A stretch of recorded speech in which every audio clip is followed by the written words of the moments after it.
오늘은 이제 11장 두 번째 말씀인데 예수님께서 무화과 나무의 비유를 오늘 말씀해 주시고 있습니다. 이것도 우리가 많이 듣던 말씀인데 여기에 말씀 속에 또 깊은 이 은혜와 진리가 있어요. 성경 예수님께서 말씀하신 사복음서에는 모두 이 36가지의 축복의 기적이 나옵니다. 병이 낫는 기적, 귀신이 쫓겨나는 기적, 죽은 자가 살아나는 기적, 오병이어로 참 5천 명을 먹이고도 남는 기적, 수많은 그런 기적들이 일어나죠. 그런데 오늘은 또 하나의 기적인데 이것은 좀 부정적인 그런 기적입니다. 다른 것은 축복의 기적인데 이 오늘 한 가지는 저주의 기적이 일어난 거예요. 무화과 나무, 예수님이 시장하셔서 이렇게 무화과 나무에 잎이 있어서 열매가 있는 줄 알고 가시니까 열매가 없지요. 그래서 예수님께서 그것을 지적하시는 거예요. 왜 열매가 없느냐? 그리고 더 나가서 이제 말라 죽으라 하면서 저주의 이 기적을 하는 거예요. 그래서 그 무화과 나무가 이제 완전히 말라 비틀어져 죽게 되는 그런 모습을 우리가 보게 됩니다. 자, 왜 이런 일이 일어날까? 또 우리에게 있어서 정말 무엇 때문에 이런 일이 일어날까? 내 신앙을 점검해 볼 필요가 있다고 하는 것입니다. 근데 이 성경은 오늘 조금 잘 봐야 돼요, 여러분. 먼저 12절 보면 예수님께서 시장하신지라, 지금 예루살렘에 올라가시는 그 길에 조금 이제 지체하다 보니까 베다니에서 나오게 되고 시장하셨어요. 그래서 13절 멀리서 이 무화과나무를 보니까 잎사귀가 있는 거예요. 다른 것은 잎사귀가 나온 다음에 열매가 나오는데 무화과나무의 특징은 잎사귀가 나옴과 동시에 열매도 같이 나옵니다. 그런데 이 무화과나무는 1년에 한 3번쯤 열매를 보게 된다고 그래요. 빨리 나오는 것도 있고 좀 늦게 나오는 것도 있지만 본격적인 출하기는 6월에서 8월 사이예요. 그런데 이 예수님 지금 예루살렘에 입성하실 때는 순환절을 앞두고 3, 4월이 되는 겁니다. 그런데 이 3, 4월 조금 일찍 나오는 무화과도 있는데 멀리서 보니까 잎이 이렇게 올라오는 거예요. 얼큰이 저기 가면 열매가 있겠구나 하고 가신 거예요. 간 것은 뭐예요? 기대를 하고 갔다는 거 아니에요. 잎이 올라왔으니까 열매가 있음을 기대하고 가신 겁니다. 그런데 거기에 가보니까 열매가 없는 거예요. 기대하고 갔는데, 자, 아직 이 본격적인 출하기는 아니지만 그러나 갔어요. 그래서 14절에 주님 뭐라고 말씀하십니까? 예수께서 나무에게 말씀하 이르되 이제부터 영원토록 사람이 내게서 열매를 따먹지 못하리라 하시니, 그거 보고 이제부터 영원토록 사람들이 내게서 열매를 따먹지 못해, 이 말은 너 열매 없어 하는 거예요. 무화과 나무를 저주하는 거죠. 너는 끝이야 하는 거예요. 왜 이런 말씀을 하실까? 근데 예수님이 가시는 길에는 제자들도 사람들도 항상 많이 있지 않습니까? 근데 왜 이 나무에게 이런 말씀을 하셨을까? 이스라엘 민족을 상징하는 나무가 두 가지예요. 하나는 포도나무고 또 하나는 무화과 나무죠. 그런데 이 무화과 나무가 이 열매가 없는 거예요. 다시 말해서 이스라엘 백성들의 상태가 신앙생활한 지는 오래됐는데 열매가 없는 이 무화과 나무와 똑같다 이거예요. 너희들 가만히 보니까 잎만 무성하지 열매가 없어. 열매가 없는 나무는 마지막 심판 때 어떤 건지 아니? 저주야. 그러면서 열매 없는 신앙의 결과가 어떤 것인가 하는 것을 보여주고 있습니다. 다시 말해서 신앙의 껍데기는 있는 거예요. 예배의 형식은 있는 거예요. 그런데 거기에 은혜가 없고 열매가 없고 거기에 아름다운 이 가득한 주님의 이 받으실 만한 것이 없다고 하는 거예요. 형식만 있고 내용이 없는 이런 예배, 이런 신앙생활, 이런 껍데기적인 모습이 오늘 이스라엘 백성들의 모습이었어요. 오늘 혹시라도 주님이 보실 때에 내 모습은 이런 모습이 아닌가, 우리는 한번 생각해 봐야 됩니다. 그런데 왜 이런 모습일까? 신앙의 껍데기만 있고 진심 어린 모습이 없을까? 그것을 주님께서 지적하시는 사건이 나옵니다. 이스라엘 백성들의 신앙의 상태가 어떠냐? 그것이 15절부터 18절의 말씀. 성전을 이제 정화시키는 주님의 모습이에요. 주님께서 성전에 올라가셨어요. 그러니까 성전이 예배드려야 되는 장소인데 거기에 매매하는 자들이 많았어요. 돈 바꾸는 사람들, 거기서 비둘기 팔고 뭐 이제 양 팔고 할 때 그것을 보고 뒤집어 엎으시면서 내어 쫓습니다. 내 집은 만민이 기도하는 집이야. 이 기도하는 집을 너희들 왜 이렇게 더럽혔느냐고 그들을 쫓아내시죠. 다시 말씀하면 뭐예요? 이들이 요즘 이제 주일날 성막에 관한 말씀을 드리지만 하나님의 성전에 나와서 예물을 드려야 되잖아요. 그런데 예물을 준비 안 하고 오는 거예요. 껐덕껐덕 그냥 오는 거예요.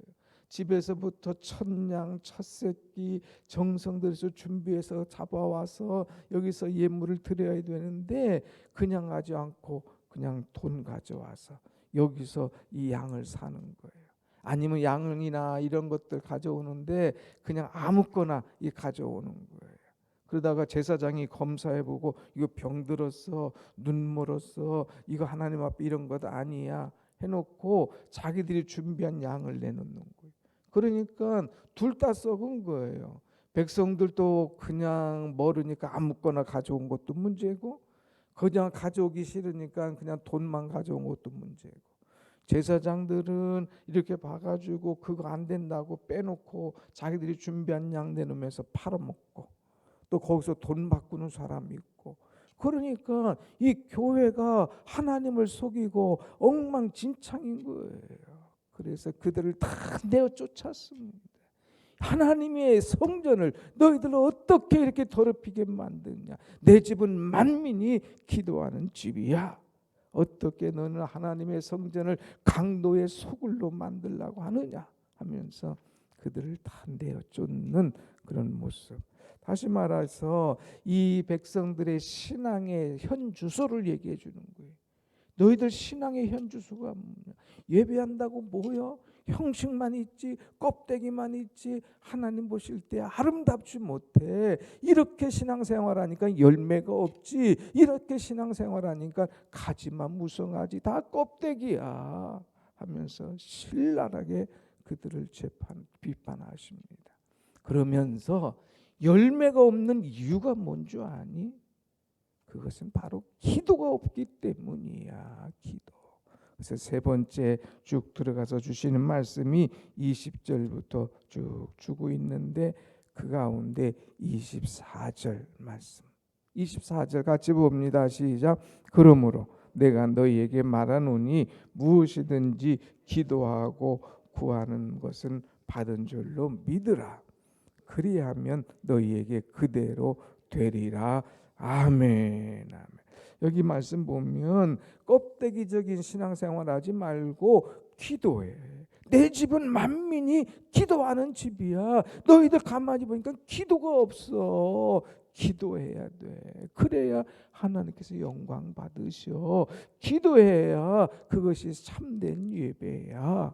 기도의 중요성에 관한 말씀을 주고 있습니다. 그러면서 기도에 대한 중요성 말씀하시면서 24절 봤잖아요. 무엇이든지 기도하고 구하는 것은 받은 줄로 믿으라. 기도해, 구해. 그러면 주께서 허락하신 거야. 구하는 대로 받은 줄로 믿어. 그리하면 너희에게 그대로 되리라. 그대로 되리라. 사랑하는 여러분, 내 삶에 왜 능력이 없는 줄 아십니까? 내가 그렇게 하나님 앞에 이제 나오는데 왜 응답이 없는 줄 아십니까? 기도하지 않기 때문에 그렇다는 거예요. 그러니까 기도해라. 형식적으로 하지 말고 마음을 쏟아놓고 기도해라. 이거 기도해라. 또박또박 입으로 소리내면서 내 목소리를 주님 앞에 들려지면서 내 모든 이제 소원과 잘못한 것들과 또 하나님 앞에 마땅히 구할 것과 이런 것들을 기도해라. 이거 기도해라. 기도하면 그대로 이루어 주시는 줄로 믿습니다. 아멘. 아멘. 기도해라 이거. 그런데 중요한 것은 기도할 때에 뭐가 필요하냐 이거예요. 그냥 기도만 한다고 막 중얼중얼 하면서 시간만 오래 가냐? 그게 아니라 중요한 것은 믿음으로 기도하라 이거예요. 믿음으로. 그래서 오늘 여기에 이제 3번이라 믿음의 말씀을 주고 있습니다. 22절 말씀 한번 봅시다. 22절 예수께서 그들에게 대답하여 이르시되 하나님을 무엇해라? 믿으라. 23절 내가 진실로 너희에게 이르니 누구든지 이 산을 들리어 바다에 던져지라 하면 그 말하는 것이 이루어질 줄 믿고 마음에 의심하지 아니하면 어떻게 되리라? 그대로 되리라. 믿고 기도하면 그대로 된다. 또 24절 한 번 더 봅시다. 시작. 그러므로 내가 너희에게 말하노니 무엇이든지 기도하고 구하는 것은 받은 줄로 믿으라. 그리하면 너희에게 그대로 되리라. 또 여기서 뭐 받은 줄로 믿으라. 그리하면 그대로 되리라. 기도할 때는 믿음이 있어야 된다 이거. 믿음을 가지고 기도해라. 믿음을 가지고 그러면 그대로 되리라. 여러분, 우리는 정말 하나님을 믿는 믿음을 가지고 기도했느냐 이거예요. 얼마나 믿음을 갖고 기도했느냐. 믿음을 갖고 주님 앞에 구하면 구한 대로 하나님 앞에 기도한 대로 하나님께서 반드시 응답하실 줄로 믿습니다. 아멘. 여러분, 우리가 이 말씀 보면 그대로 되리라 하는 것을 보면 어떤 것이 생각납니까? 하나님께서 천지를 창조하실 때에 말씀하셨어요. 그런데 말씀하신 대로 그대로 되니라. 빛이 있으라. 말씀하신 대로 그대로 되니라. 말씀하신 대로 모든 것이 그대로 되는 거예요. 우리가 믿고 기도하면 기도한 대로 그대로 되는 줄로 믿습니다. 아멘. 아멘. 이것이 얼마나 중요한 거예요. 그런데 오늘 특별히 보면 주님께서 이 비유를 말씀하실 때에 좀 큰 말씀을 하셔요. 좀 어떻게 보면 과장법 같은 것들 조금 사용하셔요. 23절 보십시다. 23절 내가 진실로 너에게 이르노니 누구든지 이 산더러 들리어 바다에 던져지라 하면 그 말하는 것이 이루어질 줄 믿고 마음에 의심하지 아니하면 그대로 되리라. 종종 산으로 주님 비유하실 때가 있어요. 내 기도 제목, 어떤 문제, 이것이 산처럼 큰 거예요. 이거 막 함부로 또 움직이지도 않는 거예요. 그런데 내가 기도하면 이 산을 들어서 바다에 던져지라 하면 그것이 그대로 된다고 하는 것. 기도의 능력에 관한 말씀을 주시려고 하는 거예요. 여러분, 기도는 내가 하는 것이 아니에요. 하나님께서 답을 이루어 주시는 거예요. 기도는 내가 하지만 응답은 하나님이 주시는 줄로 믿습니다. 아멘. 그래서 우리 주일학교 다닐 때 옛날 어린이 여름 성경학교 하면 그런 노래 가르쳐 줬어요. 걱정 근심 산대요 앞길 막을 때. 걱정과 근심이 막 산이에요. 산. 내가 오늘 또 병원에 가야 되는데 이 병원에 가서 치료하고 진단할 때 어떤 문제가 일어날까?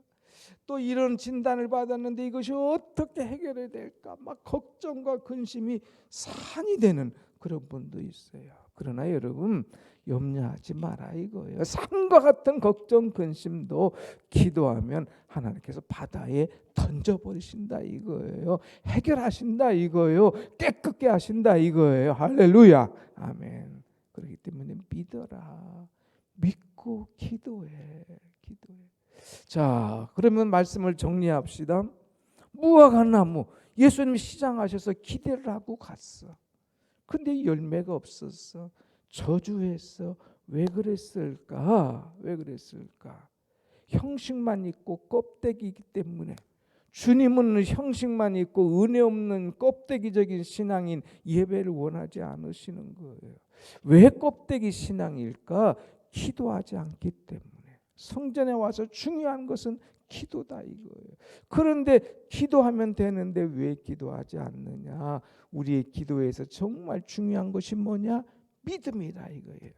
믿음을 갖고 기도하면 구하는 대로 된다 이거예요. 어떤 문제까지, 심지어는 어마어마한 산과 같은 것도 할지라도 그것을 주님께서 바다에 던져지게 하는 엄청난 능력의 역사가 일어나는데, 예수님의 말씀은 오늘 또 말씀이 현실이 되어서 우리 앞에 그대로 이루어지는 줄로 믿습니다. 아멘. 오늘 또 믿음을 가지고 기도하세요. 어떤 문제든 어떤 근심이든 어떤 걱정이든 그 앞에 두려워하지 말고 하나님 믿고 나아갈 때에 하나님 은혜로 해결해 주실 줄로 믿습니다. 아멘. 한번 같이 합시다. 오늘 저녁에 오셔서 함께 예배합시다. 뒤는 소리가 작아지네요. 저녁에 함께 와서 우리 다니엘 기도하면서 은혜 받길 바랍니다. 기도하십시다.